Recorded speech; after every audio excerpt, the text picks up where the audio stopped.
Hello my dear students, I am Prerna, your home science mentor. I welcome you all my YouTube channel Home Science Junction. So student आप सभी का मेरी आज की class में स्वागत है। जल्दी से मेरे साथ सेशन में जुड़ जाएंगे स्टूडेंट, सेशन को लाइक शेयर करेंगे और पूरी क्लास को लास्ट तक अटेंड करेंगे स्टूडेंट। सारे क्वेश्चन के आंसर अच्छे से देंगे जिससे आप लोगों की प्रैक्टिस हो सके। आज के क्वेश्चन काफ़ी अच्छे हैं और डेफिनेटली आप लोगों की हेल्प करने वाले होंगे स्टूडेंट। आप लोगों के जो अपकमिंग एग्जाम है उसके लिए आपके लिए बहुत ज़्यादा यूजफुल रहेंगे। तो चाहे आपका HSC TGT एग्जाम हो, आपका DSSB TGT एग्जाम हो या फिर स्टूडेंट आप लोगों का एग्जाम हो यूपी टीजीटी बीजीटी का, ये सब के लिए क्या रहेंगे स्टूडेंट, आपके लिए यूजफुल रहेंगे। तो आप लोग मुझे फॉलो कर सकते हो इंस्टाग्राम पे एंड ज्वाइन कर सकते हो मुझे टेलीग्राम पे। चलिए स्टूडेंट आज की क्लास को शुरू करेंगे और देखते हैं आज का पहला क्वेश्चन क्या रहने वाला है। क्वेश्चंस के आंसर जरूर दीजिएगा क्योंकि एक्टिव पार्टिसिपेशन आप लोगों के अच्छा रहता है आप लोगों के लिए। और दूसरा, जब आप आंसर्स देते हो तो आपको भी पता चलता है कि आपकी कितनी तैयारी है ना। एंड क्वेश्चंस भी आपके रिवाइज हो जाते हैं दोबारा से। सो ये एक बेनिफिट होता है। ठीक है, चलिए तो आज की क्लास को शुरू करेंगे स्टूडेंट। क्वेश्चन देखते हैं पहला क्या रहने वाला है। क्वेश्चन अच्छे से रिलेट करना, समझने की कोशिश करना। लड्डू, कैंडी आदि चीनी के रूप में है। आपको बताना है स्टूडेंट कि भाई जो लड्डू होते हैं, जो कैंडी होती है, उनमें जो शुगर होती है स्टूडेंट वो किस रूप में होती है, लिक्विड के रूप में, सॉलिड के रूप में या फिर क्रिस्टल के रूप में। क्वेश्चन को अच्छे से रिलेट कीजिएगा कि जो आपके लड्डू होते हैं, कैंडी होती है, उनमें जो चीनी होती है स्टूडेंट वो किस रूप में होती है, किस फॉर्म में होती है ना। वो एक तरल की फॉर्म में होती है यानी कि चाशनी की फॉर्म में होती है, वो स्टूडेंट ठोस की फॉर्म में होती है यानी कि पाउडर या फिर एक सॉलिड एक पीस की फॉर्म में होती है ना, यानी कि बॉल की फॉर्म में होती है, या फिर स्टूडेंट वो क्रिस्टल की फॉर्म में होती है यानी कि दानेदार ट्रांसपेरेंट वो छोटे छोटे दानों की फॉर्म में होती है। तो यहाँ पे आपका सही आंसर क्या बनेगा स्टूडेंट, जल्दी से कमेंट सेक्शन में लिख के बताओ। क्वेश्चन का सही आंसर बनेगा स्टूडेंट कि जब हम लड्डू और कैंडी की बात करते हैं तो उसमें शुगर होती है स्टूडेंट क्रिस्टल वाली फॉर्म में। ठीक है ना, ये ध्यान रखिएगा। उसमें शुगर कैसे फॉर्म में होती है, क्रिस्टल वाली फॉर्म में, छोटे छोटे दाने हो जाते हैं। आप देखते हो ना कि जब आप लड्डू को देखते हो तो उसमें जो चीनी होती है स्टूडेंट वो बहुत छोटे छोटे दानों के रूप में दिखती है ना। सो यही आपका यहाँ पे सही आंसर हो जाएगा। ठीक है, आइए नेक्स्ट क्वेश्चन ध्यान से देखते हैं। क्वेश्चन है स्टूडेंट, एसिड आंशिक रूप से चीनी हाइड्रोलिसिस करके क्या बनाता है। आपको बताना है कि जो शुगर है, ठीक है, शुगर का जब हाइड्रोलिसिस किया जाता है, हाइड्रोलिसिस मतलब जल अपघटन, ठीक है ना। जल अपघटन इसको किस लिए कहते हैं स्टूडेंट, क्योंकि ये हाइड्रोलिसिस है। हाइड्रो वर्ड जहां भी आता है, हाइड्रो का मतलब क्या होता है स्टूडेंट, हाइड्रो का मतलब होता है वाटर से। तो हाइड्रोलिसिस का मतलब क्या हुआ स्टूडेंट हिंदी में, जल अपघटन। ठीक है ना, इसको याद रखिएगा। सो जब क्या होता है स्टूडेंट, जब शुगर का जल अपघटन होता है और वो करता कौन है, एसिड करता है, तो आपको बताना है कि क्या बनेगा। ठीक है ना। सो यहाँ पे आप ऑप्शन को कैसे समझेंगे स्टूडेंट, देखिए सबसे पहले आपको आंसर बता देती हूँ कि इस क्वेश्चन का सही आंसर जाएगा इनवर्ट शुगर। पर अब आप सोच रहे हो कि मैम ये इनवर्ट शुगर होती क्या है, तो ये ध्यान रखिए स्टूडेंट, जो इनवर्ट शुगर होती है वो एक तरीके की क्या होती है स्टूडेंट, सुक्रोज होती है। ठीक है ना, क्या होती है स्टूडेंट, वो सुक्रोज होती है। और सुक्रोज पे जब एसिड रिएक्ट करता है स्टूडेंट तो ये किस में बदल जाती है, ये बदल जाती है स्टूडेंट आपकी ग्लूकोज में और प्लस आपकी फ्रक्टोज में। ठीक है ना, ये ध्यान रखिए स्टूडेंट कि जो आपकी इनवर्ट शुगर है वो होती है आपकी सुक्रोज, और सुक्रोज का क्या होता है, जल अपघटन होता है, ये बदलती है स्टूडेंट ग्लूकोज में और फ्रक्टोज में। सो आपकी इनवर्ट शुगर कौन है स्टूडेंट, सुक्रोज होती है। ठीक है ना, चलिए आगे नेक्स्ट क्वेश्चन ध्यान से देखते हैं स्टूडेंट। क्वेश्चन को अच्छे से रिलेट करना है, अच्छे से समझना है, खुद ब खुद आंसर आपको समझ में आने लगेंगे। सब्जियों के लिए कौन सा चाकू आदर्श माना जाता है। ठीक है, आपको बताना है स्टूडेंट इनमें से ऐसा कौन सा नाइफ है जो कि वेजिटेबल को कट करने के लिए सबसे परफेक्ट होता है। तो जनरली हम क्या कहते हैं कि भाई घर पे लोहे का चाकू यूज़ करना चाहिए, लोहे के चाकू से आयरन मिलता है। बट स्टूडेंट जब हम बात करते हैं ना वेजिटेबल को कट करने की, तो जब आप उसे आयरन नाइफ से कट करते हो वेजिटेबल या फ्रूट को, तो कई बार स्टूडेंट उसमें ना ब्लैक कलर आ जाता है। ठीक है, जो कि आपके लिए अच्छा नहीं होता है ना, क्योंकि जब आयरन से नाइफ से कोई चीज़ कट की जाती है तो वो ब्लैक कलर डेवलप हो जाता है। ठीक है, सो यहाँ पे हम क्या करेंगे स्टूडेंट, जब हम सब्जियों को कट करने की बात करते हैं या वेजिटेबल को कट करने की बात करते हैं तो हमारे लिए जिस धातु का चाकू सबसे बढ़िया रहता है वो कौन सी होती है, स्टेनलेस स्टील होती है। ठीक है ना, इसका बना हुआ चाकू स्टूडेंट हमारे लिए सबसे परफेक्ट रहता है। यहाँ पे आपको एक बात और बता देती हूँ कि आपका ना एक नाइफ आता है स्टूडेंट जिसको किस नाम से जानते हैं, पेयरिंग नाइफ के नाम से जानते हैं, ठीक है। तो जो पेयरिंग नाइफ होता है स्टूडेंट, वो लगभग कुछ कुछ इस तरीके का होता है, ठीक है। ऐसे आप देख सकते हैं, ऐसा इसका क्या होता है, इस तरीके का उसका हैंडल होता है स्टूडेंट। तो ये जो पेयरिंग नाइफ होता है, इसमें ये वाला कौन सा एरिया होता है स्टूडेंट, ब्लेड वाला एरिया होता है, ये होता है हैंडल। तो ये जो नाइफ है स्टूडेंट, जिसे पेयरिंग नाइफ कहते हैं, ये सबसे परफेक्ट माना जाता है आपके फ्रूट्स एंड वेजिटेबल्स को कट करने के लिए। तो आपका यहाँ पर ये सही आंसर हो जाएगा, ठीक है ना। चलिए आगे नेक्स्ट क्वेश्चन ध्यान से देखते हैं स्टूडेंट, क्वेश्चन को अच्छे से समझना है। क्वेश्चन क्या दिया गया है, प्रोटीन किसके द्वारा अवक्षेपित होता है। आपको बताना है स्टूडेंट कि जो प्रोटीन है वो किसके द्वारा क्या हो जाता है भाई, अवक्षेपित हो जाता है। यानी कि स्टूडेंट अगर मैं बात कहूँ तो इनमें से क्या वो चीज़ है जो कि प्रोटीन को छोटे छोटे, कहते हैं ना, वो एक तरीके से टुकड़े से जो होते हैं, एक रबर लाइक टुकड़े जो होते हैं, उसमें परिवर्तित कर देती है, ठीक है ना। सो अवक्षेपित होता है स्टूडेंट। यहाँ पे क्वेश्चन का सही आंसर क्या बनेगा, जब प्रोटीन के अवक्षेपण की बात की जाती है, उसके प्रेसिपिटेट होने की बात की जाती है, सो क्वेश्चन का सही आंसर बनता है स्टूडेंट चेंज ऑफ पीएच। जब आप प्रोटीन की पीएच को बदल देते हो स्टूडेंट, तो आप देखते हो ना कि वो कैसा हो जाता है, जब दूध को फाड़ दिया जाता है, सो जो उसका एक लिक्विडी टेक्सचर है वो कैसा हो जाता है, छितरे छितरे से हो जाते हैं उसमें, है ना। सो वही उसका क्या कहलाता है, अवक्षेपित होना कहलाता है, ठीक है। सो यहाँ पे चेंज इन पीएच, आप पीएच को बदल दोगे, प्रोटीन आपका अवक्षेपित खुद ब खुद हो जाएगा, ठीक है। इसका बेस्ट एग्जाम्पल है पनीर बनाना, है ना। चलिए आगे नेक्स्ट ध्यान से देखते हैं स्टूडेंट, नेक्स्ट क्वेश्चन क्या दिया गया है, अच्छे से देखो। पनीर बनाने के लिए दूध में नींबू का रस मिलाया जाता है, ये किसका उदाहरण होता है, ठीक है ना। क्वेश्चन अच्छे से देख लीजिएगा स्टूडेंट, यहाँ पे आपके सामने क्वेश्चन क्या है, यहाँ पे हिंदी में मैं इसका एक सही मीनिंग लिख देती हूँ, आपको अब अच्छे से रिलेट हो जाएगा ये, ठीक है ना। एक बार अच्छे से देखिए स्टूडेंट, इसको अच्छे से रिलेट करने की कोशिश कीजिएगा। देखिए यहाँ पे भी ये वर्ड आपके सामने आया था ना, देखो यहाँ पे भी ये वर्ड आया था, है ना, और ये अवक्षेपित वर्ड का ही एक यहाँ पे आपके सामने आया है। सो ये स्टूडेंट दोनों आपके लगभग एक टॉपिक से रिलेटेड क्वेश्चन है, तो आपको इन्हें रिलेट करना है, ठीक है ना। सो पनीर बनाने के लिए जो दूध में नींबू का रस मिलाना होता है स्टूडेंट, वो किसका उदाहरण होता है, ये आपका क्वेश्चन है।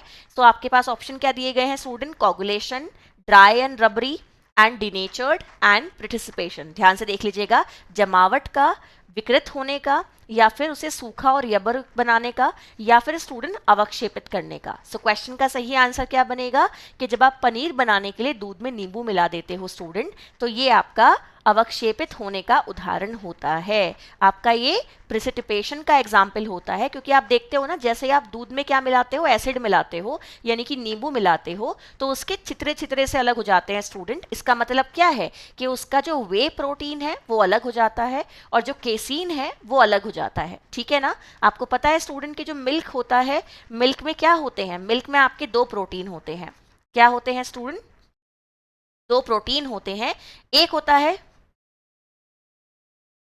ठीक है, केसीन, और दूसरा कौन होता है स्टूडेंट, आपका वे प्रोटीन, है ना। तो एक है स्टूडेंट आपका केसीन और दूसरा होता है वे, है ना, ये होता है, ठीक है। तो आपको क्या बताना है स्टूडेंट कि जो आपका वे प्रोटीन है या फिर जो केसीन है, जब ये दोनों कंबाइंड फॉर्म में है तो ये मिल्क में एक साथ है, पर जैसे ही इसमें क्या ऐड कर दिया स्टूडेंट हमने, जैसे ही हमने इसमें एसिड ऐड कर दिया, ध्यान से देखिएगा, जैसे ही हमने क्या ऐड किया है स्टूडेंट, इसमें एसिड ऐड किया है, ये अलग अलग हो जाते हैं दोनों। यानी कि जो आपका केसीन है और जो आपका वे है, ये दोनों क्या हो जाते हैं, अलग अलग हो जाते हैं, और इसी क्रिया को हम क्या कहते हैं, अवक्षेपित होना कहते हैं, ठीक है।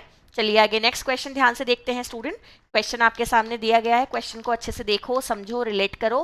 क्वेश्चन है, मछली को विधि द्वारा पकाया जा सकता है, ठीक है। आपको बताना है कि जो मछली को कुक करते हैं स्टूडेंट, जो फिश की कुकिंग की जाती है, वो किस किस मेथड से की जाती है। ऑप्शन एक बार ध्यान से देख लीजिएगा, ऑप्शन क्या दिए गए हैं स्टूडेंट, आपका है dry heat boiling and student baking method and fry method. तो ये ध्यान रखिए स्टूडेंट कि यहाँ पे मैं आपको बता दूं कि हम ना जब मछली को कुक करते हैं स्टूडेंट, तो ड्राई हीट के माध्यम से भी करते हैं, बेकिंग के माध्यम से भी करते हैं, और फ्राइंग के माध्यम से भी करते हैं, है ना। तलने के द्वारा, रोस्टिंग के द्वारा, बेकिंग के द्वारा, सबके द्वारा फिश की कुकिंग की जाती है। सो यहाँ पे ऑल ऑफ द अबव आपके सही आंसर हो जाएंगे, ठीक है ना, ये सारे आंसर सही हो जाएंगे स्टूडेंट। चलिए आगे नेक्स्ट क्वेश्चन की तरफ बढ़ते हैं।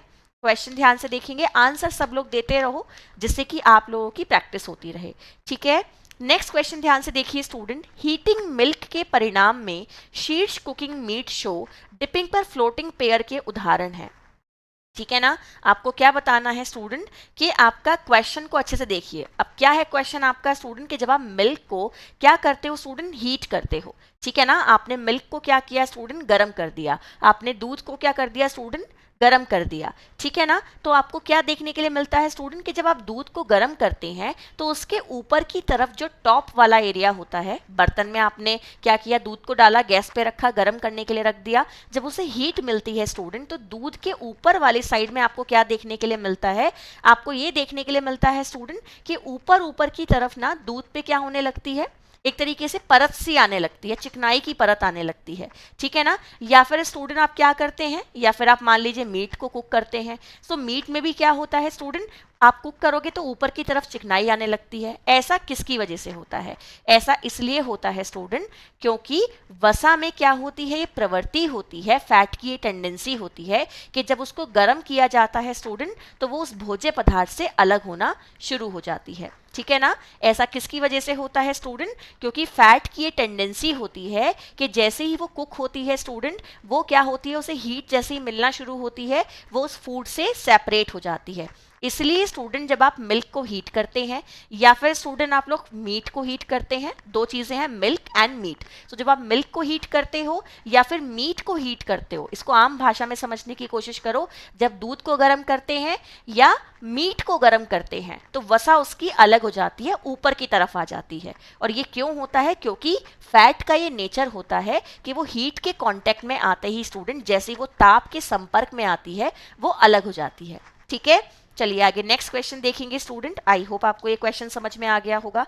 कुछ क्वेश्चंस ऐसे होते हैं पता है जिनकी ना लैंग्वेज थोड़ी सी डिफिकल्ट होती है, या कह लो कि उतनी इजी नहीं होती, समझ में उतनी आसानी से नहीं आती, तो कोई प्रॉब्लम नहीं है। सबसे पहले समझना जरूरी है क्वेश्चन को, उसके लिए उसे सही से पढ़ना जरूरी है। और पढ़ने का सही तरीका क्या है कि उसे पोर्शंस में डिवाइड कीजिएगा, तब उसे पढ़िएगा।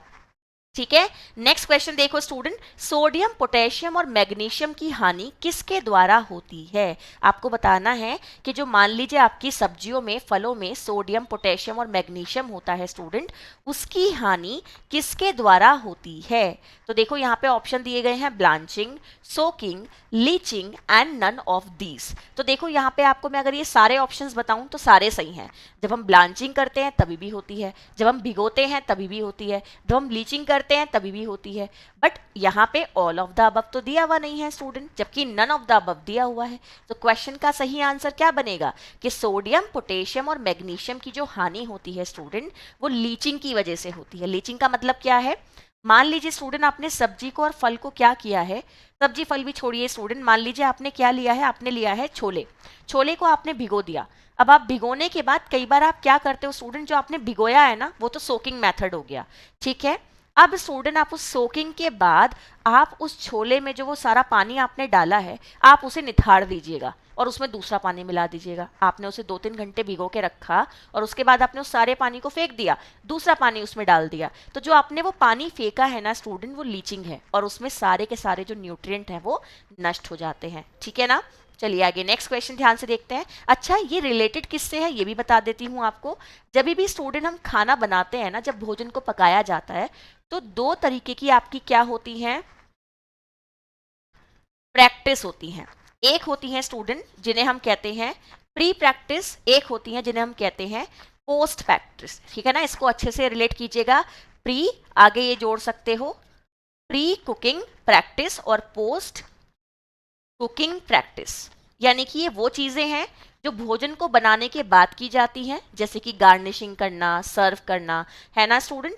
एंड ये जो आपकी जो प्री कुकिंग प्रैक्टिस होती है कौन सी होती हैं, जैसे आपका मान लीजिए ब्लांचिंग है, सोकिंग है, लीचिंग है, ये सब प्री प्रैक्टिसेस में आ जाती हैं। सो प्री प्रैक्टिसेस मतलब जो भोजन को तैयार करने के समय की जाती है, बनाने से पहले जो तैयारी होती है जिसकी वजह से भोजन को पकाने में मदद मिलती है, और पकाने के बाद जो होती है वो आपकी पोस्ट में आती है। ठीक है ना। चलिए आगे नेक्स्ट क्वेश्चन ध्यान से देखते हैं स्टूडेंट। क्वेश्चन क्या है, अच्छे से देखो।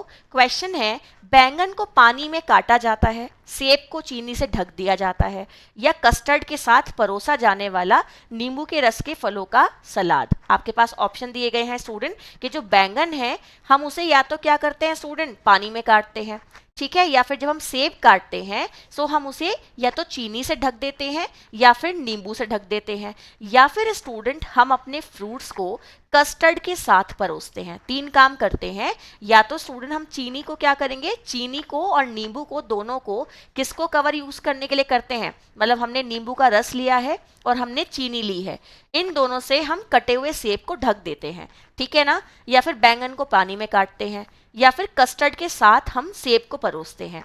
ऐसा क्यों किया जाता है, टेस्ट के लिए, कन्वीनियंस के लिए, या फिर स्टूडेंट कटी हुई सतह को हवा के संपर्क में आने से बचाने के लिए, या इनमें से कोई नहीं।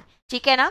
क्वेश्चन को रिलेट करो, क्वेश्चन टुकड़ों में भले ही है पर समझ में आ जाएगा, ठीक है ना। सो क्वेश्चन क्या है, क्वेश्चन में आपको ये चीज क्लियर हो गई कि बात चल रही है ऑक्सीडेशन रिडक्शन की, है ना। सो क्वेश्चन का सही आंसर क्या बनेगा कि आप चाहते हो कि जो कटी हुई सतह है वो हवा के संपर्क में आने से बच जाए, ठीक है ना। जो आपने फ्रूट को कट किया है, जो ब्रिंजल को कट किया है, आपको पता है कि जब उन्हें बिना पानी के रखते हैं या बिना सॉल्ट के रखते हैं या बिना शुगर के रखते हैं तो स्टूडेंट वो कैसे हो जाते हैं, ब्राउन कलर में कन्वर्ट हो जाते हैं, है ना। तो इसलिए उन्हें जनरली पानी में कट किया जाता है।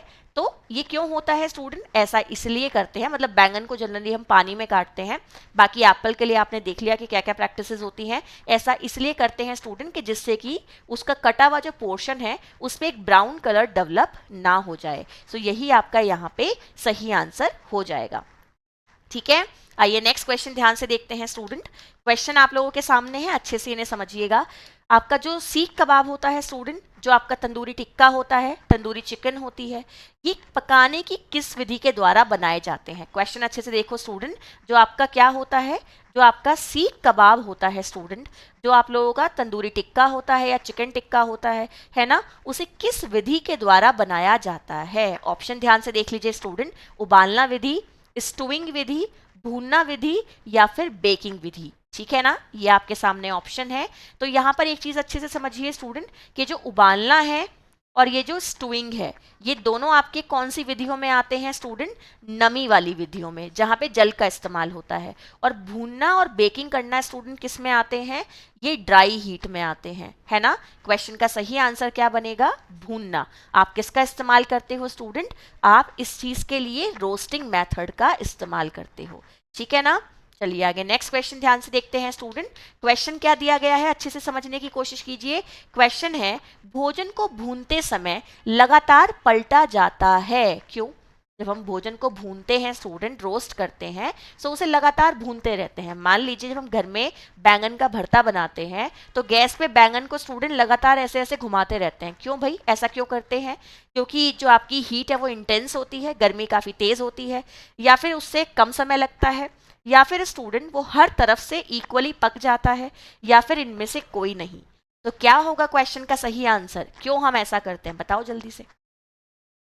हम इसलिए करते हैं स्टूडेंट क्योंकि ऐसा करने से क्या होगा, ऐसा करने से स्टूडेंट हमारा जो भी फूड है या मान लीजिए जो भी हम चीज़ ऐसे कर रहे हैं वो हर तरफ से इवनली कुक हो जाती है, यानी कि वो एक समान तरीके से पक जाती है। ऐसा नहीं होता कि कहीं से ज़्यादा और कहीं से कम पकी हुई हो, ठीक है। आइए नेक्स्ट क्वेश्चन ध्यान से देखते हैं स्टूडेंट। क्वेश्चन आपके सामने दिया गया है, भोजन तैयार करने में नमक की क्या भूमिका होती है। जब आप भोजन को पकाते हो स्टूडेंट तो आप सॉल्ट का इस्तेमाल क्यों करते हो, क्यों आप भोजन को पकाने में सॉल्ट यूज करते हैं, क्यों आप उसमें नमक डालते हैं, ये आपका क्वेश्चन है। तो क्वेश्चन का सही आंसर क्या बनेगा, अच्छे से देख लो एक बार। क्वेश्चन है स्टूडेंट कि भोजन तैयार करने में नमक की भूमिका क्या होती है। ऑप्शन है स्टूडेंट कि वो एक सीजनिंग है, एक मसाला है, डालना होता है, ठीक है, उससे टेस्ट आता है, या फिर उसकी वजह से स्टूडेंट जो भी आपकी चीज़ पे आप डाल रहे हो वो वाटर को रिटेंट करेगी, पानी को छोड़ेगी स्टूडेंट, या फिर उसे पानी जो है वो क्या करेगी, पानी के सॉल्यूशन को बाइंड करके रखेगी, पानी के घोल को वो बांध के रखेगी। आपके पास ये ऑप्शंस हैं। इनको मैं आपको एग्जाम्पल से समझाती हूँ स्टूडेंट। नमक को ऊपर से सीजनिंग की तरह डालते हैं ना, जब हम कोई भी फल सब्जी खाते हैं तो सीजनिंग की तरह भी डालते हैं ना ऊपर से ब्लैक सॉल्ट को, तो वो मसाला तो है ही, डलेगा तो है ही, सीजनिंग के तो काम आता ही है, स्वाद तो देता ही है ना। रिटेंशन भी करता है वाटर की, पानी भी निकालता है स्टूडेंट। कैसे? आप पता है जब घर पे करेले वगैरह बनाते हो तो आप उसमें क्या करते हो स्टूडेंट, नमक लगा के उसे कुछ देर के लिए रख देते हो, जिससे क्या होता है करेला पानी छोड़ देता है। और ऐसा करने से क्या फायदा होता है, उसकी जो कड़वाहट है वो निकल जाती है ना। इस चीज में भी नमक मदद कर रहा है। और स्टूडेंट जब आप क्या करते हैं अचार वगैरह बनाते हैं तो आप उसमें नमक की, जैसे आंबी का अचार बनता है, सो नमक में चरा के उसे नमक के पानी में तब सुखाते हैं ना स्टूडेंट, उसकी वजह से वो बाइंड भी करके रखता है ना। सो आपका ऑप्शन क्या हो जाएगा यहाँ पे, उपयुक्त सभी। ये सारे आंसर स्टूडेंट आपके सही हो जाएंगे। ठीक है, चलिए आगे नेक्स्ट क्वेश्चन ध्यान से देखते हैं स्टूडेंट। क्वेश्चन क्या है देखो, उबलते या उबले हुए कस्टर्ड और हलवा किसके उदाहरण हो सकते हैं? आपको बताना है स्टूडेंट। हलवा यहाँ पे किसके लिए वर्ड यूज किया गया है? ये किया गया है स्टूडेंट पुडिंग के लिए। जनरली आप देखते हो स्टूडेंट तो आपकी जो एप्पल पुडिंग होती है, राइस पुडिंग होती है, बड़ी पॉपुलर होती है ना। सो जो आपका कस्टर्ड बनाया जाता है स्टूडेंट, या जो हलवा बनाया जाता है, वो आपका स्टूडेंट जब स्टीम देकर बनाया जाता है तो वो किस तरीके की स्टीमिंग का एग्जाम्पल होता है? ये आपका क्वेश्चन है कि जब आप क्या बनाते हो, पुडिंग बनाते हो या जब आप कस्टर्ड बनाते हो स्टूडेंट, और आप उसे भाप विधि के द्वारा बनाते हो, आप उसे स्टीमिंग मेथड को यूज करके बनाते हो, तो वो किस स्टीमिंग का एग्जाम्पल होता है? कल एक ऐसा क्वेश्चन कराया था ना मैंने आपको, और बताया भी था कि एक होती है डायरेक्ट स्टीमिंग, एक होती है indirect steaming. So direct steaming से क्या बनता है, ढोकला, मोमोज, इडली, है ना। और इनडायरेक्ट स्टीमिंग से क्या बनता है स्टूडेंट, अप्रत्यक्ष भाप विधि से क्या बनता है, आपका कस्टर्ड और पुडिंग्स बनती हैं। ठीक है, चलिए आगे नेक्स्ट क्वेश्चन ध्यान से देखते हैं स्टूडेंट। क्वेश्चन क्या दिया गया है, अच्छे से रिलेट करेंगे, अच्छे से समझेंगे। क्वेश्चन है, पराठा, ऑमलेट और पैनकेक किसके द्वारा पकाए जाते हैं? आपको बताना है स्टूडेंट कि जब हम पराठा बनाते हैं, हम ऑमलेट बनाते हैं, है ना, हम पैनकेक बनाते हैं, तो स्टूडेंट हम उसको किसके द्वारा पकाते हैं? ये आपका क्वेश्चन है। इसका आंसर क्या होगा स्टूडेंट यहाँ पे, कि जब पराठा तैयार किया जाता है स्टूडेंट, जब ऑमलेट तैयार किया जाता है, जब पैनकेक तैयार किया जाता है, तो ये आपका क्या होता है, देखो डीप फ्राई तो ये है नहीं, ऐसा तो है नहीं कि हम इसमें क्या करते हैं कि भाई पराठे को पूरी तरीके से तेल में भिगो देते हैं, वो उसके अंदर तैरता रहता है, डूब जाता है, ऐसा तो है नहीं। भून भी नहीं रहे हैं, है ना। इनमें से कोई नहीं भी आंसर भी नहीं होगा। सो क्वेश्चन का सही आंसर क्या बनेगा स्टूडेंट, शैलो फ्राइंग। जब आप पराठा बनाते हो तो ऑयल को साइड्स में लगाते हो ना, हल्का हल्का सा, है ना। आप जब क्या बनाते हो, ऑमलेट बनाते हो, तभी भी साइड में होता है ना, थोड़ा सा नीचे होता है सरफेस पे। तो क्वेश्चन का सही आंसर क्या बनेगा स्टूडेंट, क्वेश्चन का सही आंसर बनेगा शैलो फ्राइंग मेथड। आपको मैं बता दूं कि जब फैट के माध्यम से कुकिंग होती है तो दो तरीके से होती है, एक होती है शैलो फ्राई मेथड, एक होता है student deep fry method. Deep fry method से क्या क्या चीजें बनती हैं, जैसे पूरी बनती है, समोसा बनता है, पकौड़ा बनता है ना। एंड शैलो फ्राई से स्टूडेंट आपका पराठा, ऑमलेट, पैनकेक, ये सब चीजें बनती हैं। चलिए आगे नेक्स्ट क्वेश्चन ध्यान से देखेंगे। क्वेश्चन क्या दिया गया है भाई, क्वेश्चन है स्टूडेंट, यदि गर्म पानी से धुलाई की जाती है तो यह खाद्य उत्पादों में मौजूद अवांछित अनिवार्यताओं को दूर करने में मदद करता है। ठीक है ना।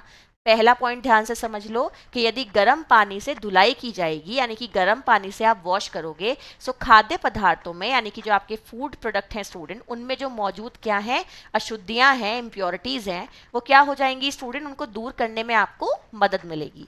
ठीक है। सेकंड पॉइंट कहता है कि जो फल और सब्जियां होती हैं स्टूडेंट, उन्हें काटने के बाद यदि गर्म पानी से धोया जाए तो पोषक तत्व जो होंगे वो अप्रभावित रहेंगे, यानी कि उन पे कोई प्रभाव नहीं पड़ेगा। ये आपके दो पॉइंट हैं। एक बार इंग्लिश में देख लेते हैं, ठीक है ना। If washing is done by warm water it helps in removal unwanted impurities present in food products. ठीक है ना। When fruits and vegetables are washed in warm water after being cut the nutritive value remain unaffected. तो देखो student यहाँ पे जो आपका options दिए गए हैं वो ये चार ऑप्शंस हैं, एक बार अच्छे से देख लीजिएगा स्टूडेंट। ये बात बिल्कुल सच है कि अगर आप अपने फूड प्रोडक्ट को गर्म पानी से धोते हैं तो आपको बहुत सारी इम्प्योरिटीज़ जो उसके अंदर होती हैं स्टूडेंट, जो आप नहीं चाहते कि उसके अंदर रहें, उनको रिमूव करने में आपको मदद मिलती है। ये बात बिल्कुल सही है ना। पर स्टूडेंट अगर हम यहाँ पे देखें कि अगर फ्रूट और वेजिटेबल को आप क्या करते हो, गर्म पानी से धोते हो, वो भी काटने के बाद, सो उनके न्यूट्रिएंट्स पे कोई असर नहीं पड़ेगा, ये स्टेटमेंट आपका गलत है। और आपको यहाँ पे क्या चुनना है स्टूडेंट, आपको यहाँ पे चुनना है एक सही वाला स्टेटमेंट। सो क्वेश्चन का सही आंसर क्या जाएगा यहाँ पे, क्वेश्चन का सही आंसर जाएगा कि आपका जो ओनली वन है स्टूडेंट, ये सही है है ना। यही आंसर आपका सही है कि अगर हम जो सब्जी है, फल हैं, जो हमारे फूड प्रोडक्ट है स्टूडेंट, अगर हम उन्हें गर्म पानी से धोते हैं तो ये बात सच है कि उनके अंदर जो भी इम्प्योरिटीज हैं वो नष्ट हो जाएंगी, बट स्टूडेंट वो आपकी उसे कट करने से पहले आपको करना होगा, ठीक है ना। कट करने से पहले आप उसके जो अनवांटेड मटेरियल हैं उन्हें आप बाहर निकाल सकते हो, बट स्टूडेंट जब आपने उन्हें कट कर दिया, कट करने के बाद उसकी न्यूट्रिटिव वैल्यू प्रभावित ना हो, ऐसा नहीं हो सकता है, ठीक है। चलिए आगे नेक्स्ट क्वेश्चन ध्यान से देखते हैं। क्वेश्चन क्या दिया गया है स्टूडेंट, मांसाहारी उत्पादों के लिए सफाई की प्रक्रिया बहुत महत्वपूर्ण होती है, ठीक है ना। ऐसा कहा जाता है स्टूडेंट कि जो आपके नॉन वेजिटेरियन फूड होते हैं उनके लिए जो क्लीनिंग मेथड होता है ना, कि उनको अच्छे से पहले साफ किया जाए, उनके बाल हटाए जाएं, स्किन हटाई जाए ऊपर से, है ना, ये कहा जाता है कि उनके लिए बहुत ज़रूरी होता है ना, अच्छे से वॉश करना, अच्छे से क्लीन करना, है ना। ये पहला स्टेटमेंट है। फलों और सब्जियों के अखाद्य हिस्से को छीलने से छुटकारा मिल सकता है। स्टूडेंट अगर आप पीलिंग के प्रोसेस को डन करते हो ना, यानी कि छिलका उतार देते हो, तो आपको जो नॉन एडेबल पोर्शन है फल या सब्जी का, उससे छुटकारा मिल जाता है। ये दो स्टेटमेंट है। बताओ क्वेश्चन का आंसर क्या होगा कि भाई मांसाहारी उत्पादों के लिए सफाई की प्रक्रिया बहुत ज़रूरी है, और फल और सब्जी जो होते हैं स्टूडेंट, उनके जो नॉन एडेबल पोर्शन है जिन्हें खाया नहीं जा सकता, जैसे कि छिलका, उसे आप पीलिंग मेथड से हटा के छुटकारा पा सकते हो। तो क्वेश्चन का सही आंसर क्या बनेगा?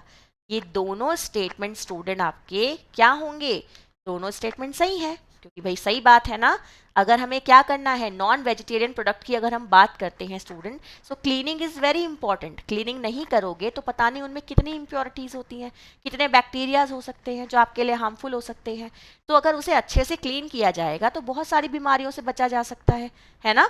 और फल और सब्जी में जो छिलके होते हैं हम उन्हें थोड़ी खाते हैं, तो हम जब पीलिंग कर लेते हैं, छिलका उतार देते हैं, वो एक नॉन एडेबल पोर्शन है ना, उससे आप बच सकते हो। चलो आगे नेक्स्ट क्वेश्चन देखते हैं। क्वेश्चन क्या दिया गया है? क्वेश्चन है स्टूडेंट, वर्ष 440 से 559 में किस यूनानी दार्शनिक ने शरीर पर भोजन के प्रभाव का वर्णन किया है? आपको बताना है स्टूडेंट कि आपका क्वेश्चन देख लीजिएगा क्या है। In the year 440 to 559 which Greek philosopher describe the effect of food on body? तो बताइए जल्दी क्वेश्चन का आंसर क्या होगा स्टूडेंट। किसने भाई भोजन के प्रभाव का शरीर पर वर्णन किया है? कौन है वो, बताओ कौन ऐसा है स्टूडेंट जिसने ये वर्णन किया है? पता है आप लोगों को, यस और नो? क्वेश्चन का सही आंसर जाएगा स्टूडेंट हिप्पोक्रेट्स। ध्यान से देख लीजिएगा इनको। ये क्या है स्टूडेंट, जो हिप्पोक्रेट्स हैं, इन्होंने सबसे पहले जो भोजन का प्रभाव शरीर पर पड़ता है इसके बारे में सबसे पहले इन्होंने ही बताया है, ठीक है ना। एक तरीके से मान लो इन्हें फादर ऑफ फूड भी कहते हैं, ठीक है। आप इस तरीके से समझ सकते हो कि जो फूड साइंस और ये सारे के सारे जो अध्ययन है, इन्होंने सबसे बड़ा पहले योगदान इन्होंने ही दिया है, ठीक है। चलिए आगे नेक्स्ट ध्यान से देखते हैं स्टूडेंट।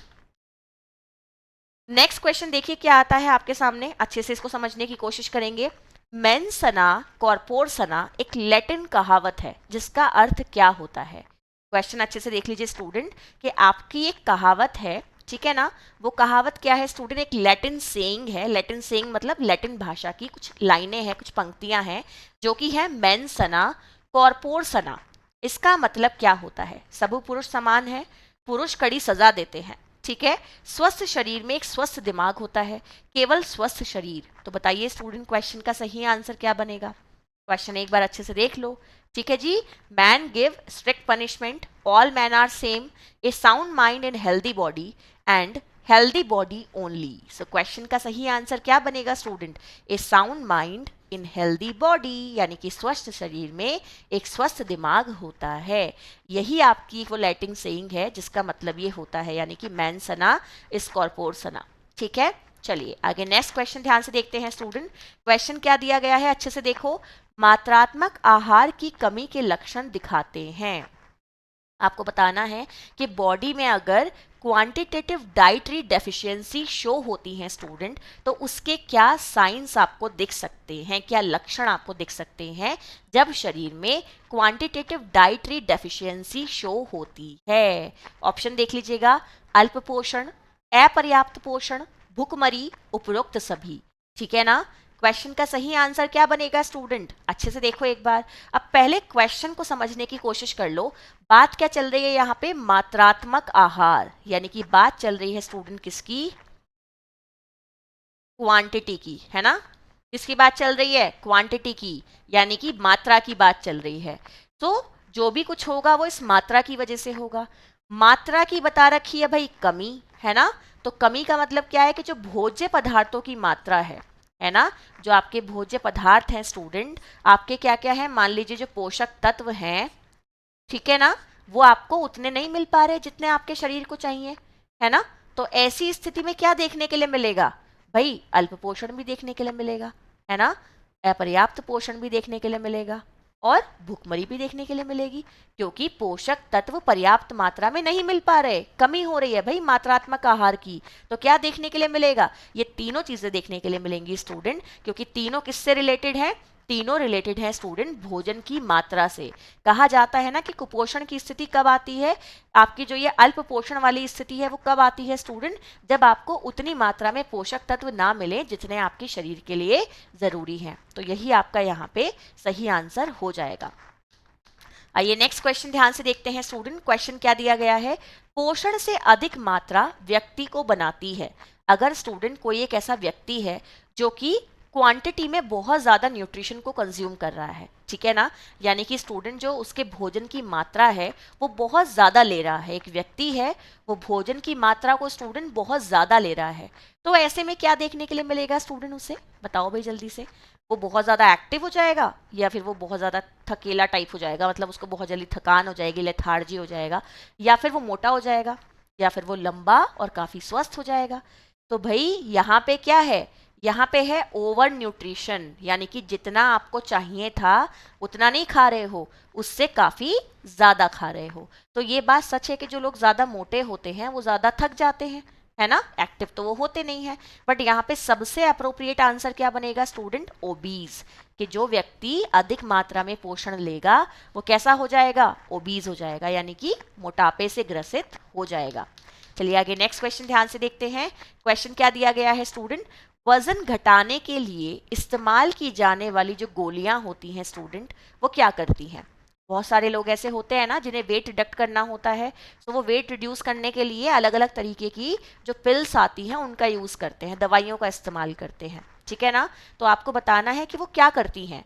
वो आपकी जो भोजन की एक तरीके से होती है ना फीलिंग, वो हमें हमेशा पेट भरा भरा सा फील कराती हैं, उसकी वजह से हमें भूख कम लगती है, या फिर हमारा जो मेटाबॉलिज्म है वो बहुत ज़्यादा स्टूडेंट क्या हो जाता है? उत्तेजित हो जाता है, या फिर उपयुक्त सभी। बताइए मुझे एक बार कमेंट सेक्शन में लिख के कि क्वेश्चन का आंसर क्या बनेगा।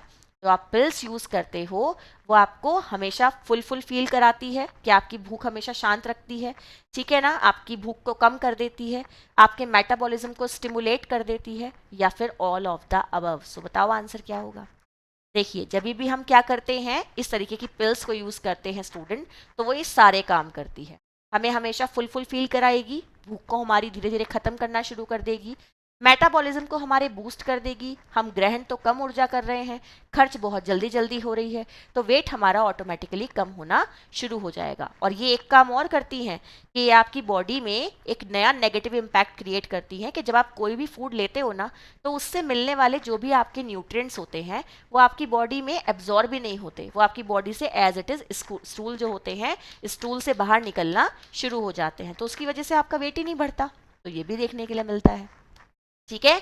नेक्स्ट क्वेश्चन देखिए स्टूडेंट क्या दिया गया है। क्वेश्चन है, किसी व्यक्ति का वांछनीय वजन न केवल उसकी ऊंचाई और उम्र पर निर्भर करता है बल्कि उस पर भी निर्भर करता है, ठीक है। बताओ भाई, एक व्यक्ति है स्टूडेंट, उसका जो वांछनीय वजन है वो ना केवल उसकी ऊंचाई और उसकी उम्र पर निर्भर करता है बल्कि उसके पर भी निर्भर करता है, और इनमें से वो क्या चीज़ है स्टूडेंट जिस पर निर्भर करेगा उसका वजन, उसकी ऊंचाई और उम्र के अलावा? बताइए किस चीज़ पर निर्भर करेगा। अगर हम एक व्यक्ति के वेट की बात करते हैं स्टूडेंट, एक व्यक्ति के वजन की बात करते हैं, तो उसका जो वजन है वो उसकी या तो ऊंचाई पर निर्भर करता है कि भाई उसकी हाइट कितनी है, हाइट के अकॉर्डिंग वेट होता है ना, या फिर स्टूडेंट एज के अकॉर्डिंग वेट होता है।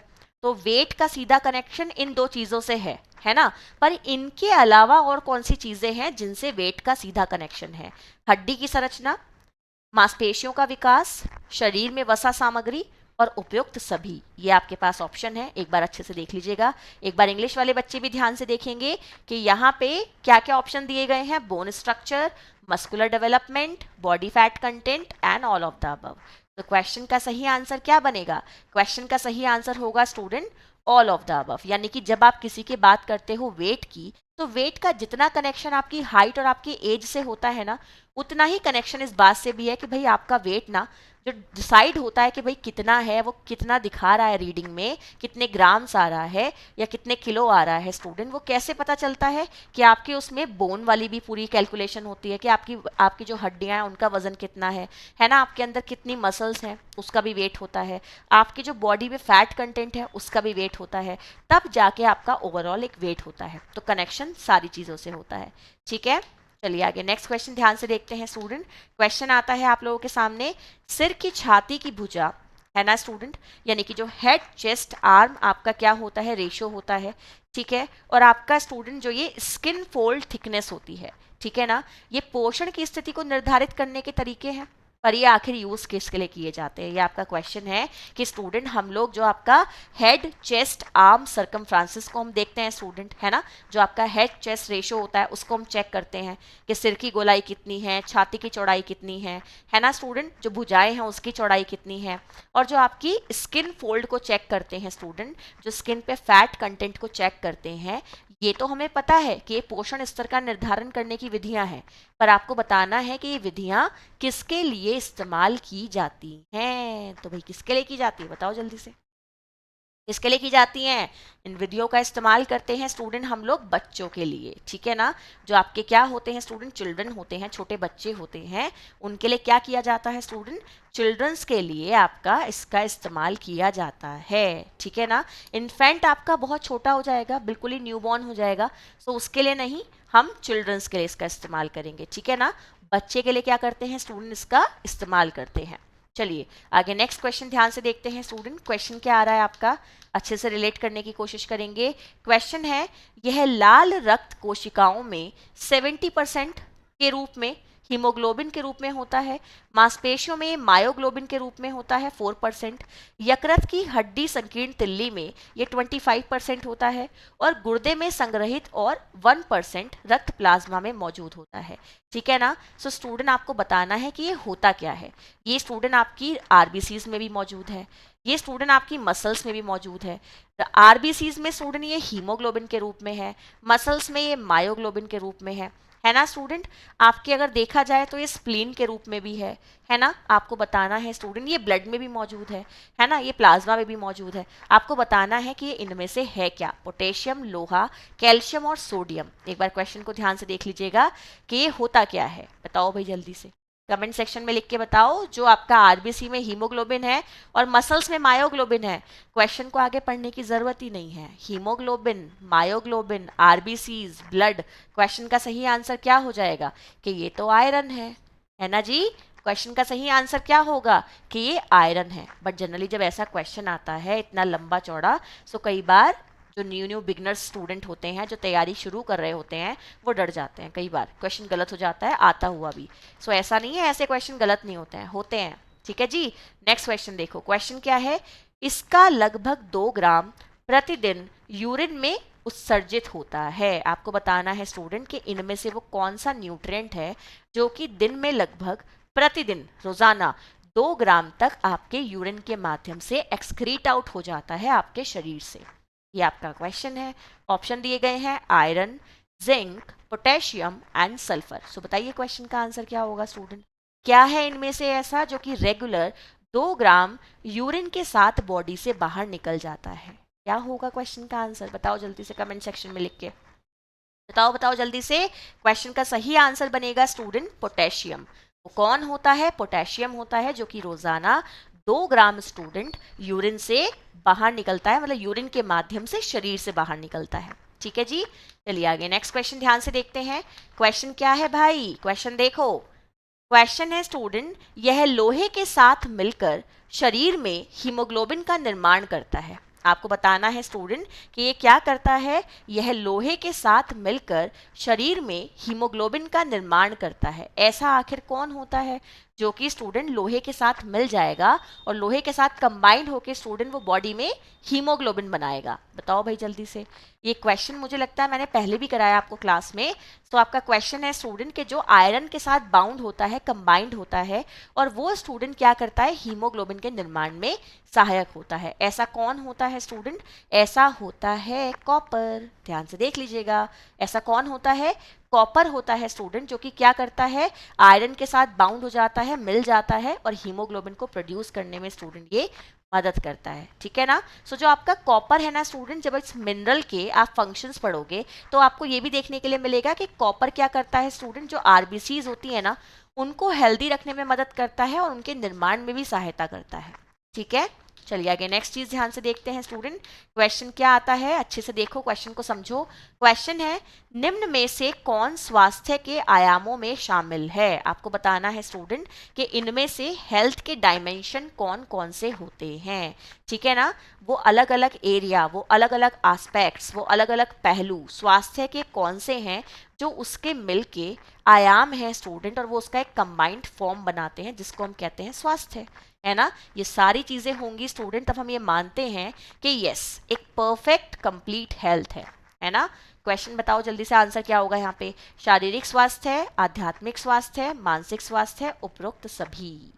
तो जो हेल्थ के डायमेंशन है स्टूडेंट, जो आपके ये मान लीजिए हेल्थ हो गई, और इसके जो ये सारे पहलू हैं, ये पहलू कौन कौन होते हैं? All of these. ठीक है जी, ये सारे के सारे आपके हेल्थ के पहलू में आते हैं। एक व्यक्ति का शारीरिक रूप से, मानसिक रूप से, आध्यात्मिक रूप से हेल्दी होना बहुत ज़रूरी है, तभी ये माना जाता है कि वो एक हेल्दी पर्सन है, क्योंकि ये सारे हेल्थ के एस्पेक्ट्स होते हैं। ठीक है, चलिए आगे नेक्स्ट क्वेश्चन ध्यान से देखेंगे स्टूडेंट। क्वेश्चन क्या दिया गया है? क्वेश्चन है, क्लोरोफिल जैसे कैरोटीनॉइड पानी में होते हैं। क्लोरोफिल आपको पता है किन चीज़ों में मिलता है? सारी हरी चीज़ों में मिलेगा, है ना। कैरोटीनॉइड आप लोग जानते हो किन चीज़ों में मिलता है स्टूडेंट? कैरोटीनॉइड, कैरोटीनॉइड मतलब कैरोटीन यानी कि विटामिन ए। ये दोनों हैं क्या है स्टूडेंट? पिगमेंट होते हैं। ये तो आप जानते हो ना, क्लोरोफिल एंड कैरोटीनॉइड ये दोनों क्या हैं? ये आपके पिगमेंट है। और पिगमेंट क्या करते हैं स्टूडेंट? पिगमेंट जो हमारे फल होते हैं और जो हमारी सब्जियां होती हैं उनको क्या देते हैं स्टूडेंट? उन्हें रंग देते हैं। उनकी वजह से इनमें रंग पाए जाते हैं। तो ये क्लोरोफिल और ये कैरोटीनॉइड ये दोनों क्या होते हैं? जल में अघुलनशील होते हैं। ठीक है जी, ये क्या होते हैं? जल में अघुलनशील होते हैं, जल में ये नहीं घुलते। ये ध्यान रखिएगा कि जो आपके पिगमेंट्स होते हैं ना, जो आपके कलर पिगमेंट्स होते हैं, ये भी स्टूडेंट सॉल्यूबल और इनसॉल्यूबल होते हैं। ठीक है, चलिए आगे नेक्स्ट ध्यान से देखते हैं। क्वेश्चन क्या आता है? क्वेश्चन देखो अच्छे से। क्वेश्चन क्या है? जौ में एक अतिरिक्त प्रोटीन के रूप में जाना जाता है। आपको बताना है स्टूडेंट कि जौ में जो एक अतिरिक्त प्रोटीन के रूप में, ठीक है 29 नंबर का क्वेश्चन है ये, इसको रिलेट कीजिएगा कि जौ में एक अतिरिक्त प्रोटीन के रूप में जाना जाता है। जो बार्ले होता है स्टूडेंट, बार्ले में एक कौन सा एडिशनल प्रोटीन होता है वो आपको बताना है। ऑप्शन ध्यान से देख लीजिएगा। जिन है आपके पास ऑप्शन में, आपके पास ऑप्शन में स्टूडेंट वे है, आपके पास ऑप्शन में हॉर्डिन है, आपके पास है इनमें से कोई नहीं। तो यहाँ पे आपको एक बात बता देती हूँ स्टूडेंट कि जो आपका जिन होता है वो पाया जाता है स्टूडेंट मक्का में। ठीक है ना। जो आपका वे है स्टूडेंट ये पाया जाता है दूध में। ऑप्शन क्या बचता है? हॉर्डिन। हॉर्डिन पाया जाता है स्टूडेंट किस में? जौ में, यानी कि बार्ले में। ठीक है जी, तो ये थे आज की क्लास के आप लोगों के क्वेश्चन। अब बारी आ जाती है स्टूडेंट आप लोगों के होमवर्क वाले क्वेश्चन की। बट इससे पहले हम क्या करेंगे, कल के क्वेश्चन का आंसर देंगे। सो कल के क्वेश्चन का आंसर बहुत सारे स्टूडेंट ने सही लगाया है। टैनिन उसका आंसर था स्टूडेंट। और उन बच्चों ने जिन्होंने आंसर कमेंट सेक्शन में लिख के बताया है या लाइव चैट में बताया था, उन सभी के लिए क्लैपिंग कि उन्होंने आंसर सही बताया है। सो इसका मतलब वो तैयारी अच्छे से कर रहे हैं। जिन्होंने नहीं बताया है उन्हें मोटिवेट हो जाना चाहिए उन स्टूडेंट्स को देख के जो कि रेगुलर आंसर करते हैं, है ना। सो बैक बेंचर नहीं रहना है, हमें तो फ्रंट लाइन वॉरियर बनना है। ठीक है जी, तो यहाँ पे स्टूडेंट आज का क्वेश्चन ये है, एक बार अच्छे से देख लीजिएगा कि फलों में मौजूद अम्ल जो इसके स्वाद को बढ़ाता है वो कौन सा होता है। आज का आपका ये होमवर्क क्वेश्चन है। तो आज आपकी टीचर जी ने आपको ये होमवर्क दिया है। अच्छा, एक बात और बताती हूँ स्टूडेंट आप लोगों को कि एक क्वेश्चन मैंने आपको भी कराया था जो मिल्क के अवक्षेपित होने से था। एक बात ध्यान रखिएगा स्टूडेंट की जो मिल्क की ना नॉर्मल जैसे पीएच होती है वो 6.4 से लगभग 6.6 होती है ना। बट स्टूडेंट जब ना हमें उससे क्या बनाना होता है, पनीर बनाना होता है, तो हमें जो उसकी एक पर्टिकुलर पीएच चाहिए होती है वो एक हाईली एसिडिक मीडियम वाली चाहिए होती है। तब उसकी पीएच कितनी होनी चाहिए जिससे उससे पनीर बन सके, ठीक है ना। वो पीएच होती है स्टूडेंट आप लोगों की कितनी, 4.6, है ना। इसको याद रखिएगा। इस पीएच पे स्टूडेंट जो मिल्क है वो अवक्षेपित हो जाएगा। नॉर्मल उसकी पीएच जो है वो इतनी रहती है। तो आज के होमवर्क क्वेश्चन को अच्छे से देख लो। ये बात याद रखना जो आपको मैंने एडिशनल बताई है, सभी लोग आंसर जरूर देंगे, ठीक है। और साथ ही साथ आप लोग क्या कर सकते हैं स्टूडेंट, मुझे फॉलो कर सकते हैं टेलीग्राम पे, होम साइंस एजुकेशन बाय प्रेरणा वर्मा। कल की क्लास की पीडीएफ एंड आज की ये पीडीएफ आप लोगों को मिल जाएगी स्टूडेंट। आप लोग मुझे इंस्टाग्राम पे भी ज्वाइन कर सकते हो, आपको इंस्टाग्राम पे मिल जाएगा स्टूडेंट होम साइंस जंक्शन, आपका पूरा पेज है, ठीक है। और साथ ही साथ स्टूडेंट आप लोगों को यूट्यूब तो पता ही है होम साइंस जंक्शन, तो जिन्होंने अब तक ज्वाइन नहीं किया है कर लीजिएगा। बहुत जल्दी यहाँ पे स्टूडेंट आप लोगों की मैं कोशिश करूंगी यूजीसी नेट की क्लास शुरू करना, जिससे कि यूजीसी नेट वाले जो बच्चे हैं जो प्योर यूजीसी नेट की तैयारी कर रहे हैं, जिनका इस बार उन्हें अटैम्प्ट देना है जून वाला, उनके लिए बहुत जल्दी स्टूडेंट हम अच्छी अच्छी चीज़ें लेकर आने वाले हैं। तो जुड़ना ना भूलें मेरे साथ, रेगुलर मेरी क्लासेस को अटेंड करें स्टूडेंट, ठीक है। Bye bye, take care, tata, good night. फिर से मिलेंगे ओके एक अच्छी सी क्लास के साथ। सो आंसर सभी दे देना कमेंट सेक्शन में लिख के। आपके प्यार का जो अंदाज़ा है ना वो मुझे उन कमेंट से ही लगता है, जब मैं उन्हें देखती हूँ ना तभी मुझे पता चलता है कि अच्छा उपासना मुझे कितना प्यार करती है, अच्छा ओके किरण जी मुझे कितना प्यार करती हैं, अच्छा प्रिया कितना प्यार करती है ना। ये सारे नाम ना मुझे याद हो जाते हैं वो कमेंट्स देख के। जब तक मैं वो कमेंट नहीं देखती ना मुझे पता ही नहीं चलता कि अच्छा इन्होंने आंसर दिया है। सो कितना सीरियस ले रहे हो आप मेरी बात को वो तो मुझे तभी पता चलेगा। तो चाहते हो ना मैं सीरियसली लूँ, चलो जल्दी से मुझे कमेंट करके बताना। सो बाय बाय, टेक केयर, फिर से मिलेंगे ओके।